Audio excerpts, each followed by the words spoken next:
Have you ever been in the situation where you're preparing for a big presentation, you have everything set up, and then your machine goes to sleep and you have to re-log in?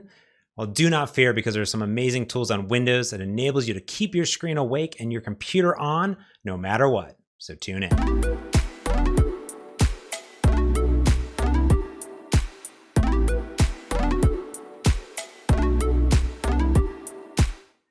Hey everyone, I'm James Montemagno, and I present a lot. I gotta be honest with you.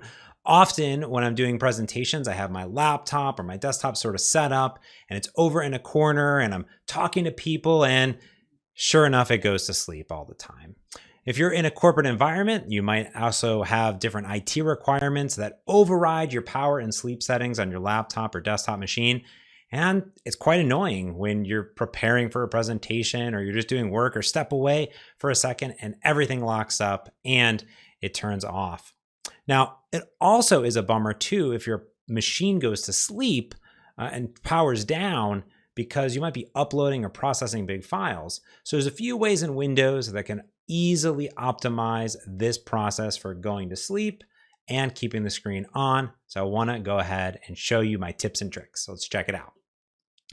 So the first thing is, inside of Windows, you're probably familiar with this power and sleep mode here. It's actually right under Home, Power and Sleep.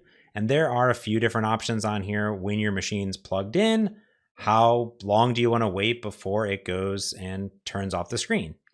There's also, when your machine is plugged in, how often do you want your machine to go to sleep? So the actual turning off of the hard drive and everything and kind of going into that slow sleep mode. Now, if you're on a laptop, you're going to see additional settings when you're on a battery, and you may want to actually adjust that because you want, your machine not to sleep there. Now, over here, there are additional power settings. If I bring that up, we'll see that there's things such as high performance, balance mode. If you go to change plan settings, you'll see that those are the same options there, but there's advanced power settings, which I can bring over, and we can see that you can really optimize all sorts of things inside of here if you really want to. But really, at the end of the day, you want your machine to always stay on or not go to sleep all the time. Now, one thing that I've noticed is sometimes I'm doing code demos and I want my machine to stay awake. So what I do is I go into PowerPoint and I create a blank PowerPoint presentation. And all you need to do is present it. And you're done. That's all you need to do, is just go in and present it on whatever monitor you are. So here, I'll present it on my primary monitor and it's white. It's done. That's it. As long as you're presenting that PowerPoint deck, it won't go to sleep. That is like pro tip number one. If you're setting up and you've got a presentation going on, you got some code samples going on, just open a PowerPoint and say present.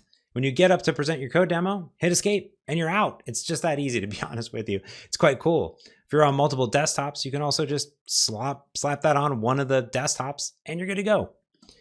But I am a huge fan of PowerToys. I did a whole video on PowerToys over here, which is a application you can install completely for free.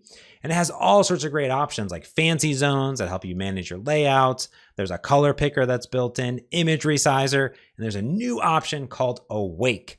This is one of my favorite features that is built right into PowerToys.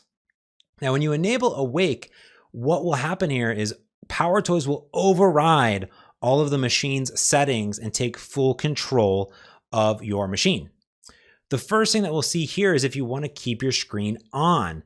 That is, for all intents and purposes, do you want to keep the screen on or off, right? Not actually go into sleep mode or not, but let's go ahead and just override and always keep the screen on. Now here, you can go into different modes, such as off, which just basically adheres to the power plan. You can keep awake indefinitely, or if you want to, you can say, you know what? Let's go ahead for the next 2 hours, keep my machine awake. Better yet, if we go down in the bottom right over here, we'll see that there's this little awake thing. You can manage all of your modes, your screen settings, all from this little coffee cup for PowerToys Awake. You can even exit it completely. You can, of course, open up PowerToys, just like I showed here, go back into Awake and override them as well. But it's just honestly that simple to say, hey, always keep my screen on, never go to sleep, and always keep my computer on, and don't turn down anything for just a few hours. That's one of the nicest things that PowerToys has to offer when it comes to screen management. All right, there's my tips and tricks. It's not that long of a video, but I found PowerToys and I simply love it. If you have tips and tricks on keeping your Windows or your Mac or your Linux machine turned on and that screen on when you're getting ready to do that big presentation or code demo, let me know in the comments what applications or how you're solving it on your machine. I'd love to learn more. I'm a huge fan of PowerToys and all the things that it has packed in. I'm real excited that they added this feature so I don't need yet another separate application installed on my machine. Hope that you found this tip and trick helpful. If you did, give it a thumbs up. That goes into the Google YouTube algorithm of goodness and recommends this video to other people. Also, if you like this video and you want more dev tips and tricks and presentation tips and tricks and things like that, go ahead and smash that subscribe button and ding that notification bell so you get updated whenever I put out a video right here on my YouTube. I want to thank everyone for tuning in and for all the support in the past year since I've started this YouTube channel, and it really means a lot to me whenever you subscribe and, of course, smash that like button. So until next time, I'm James. Thanks for watching.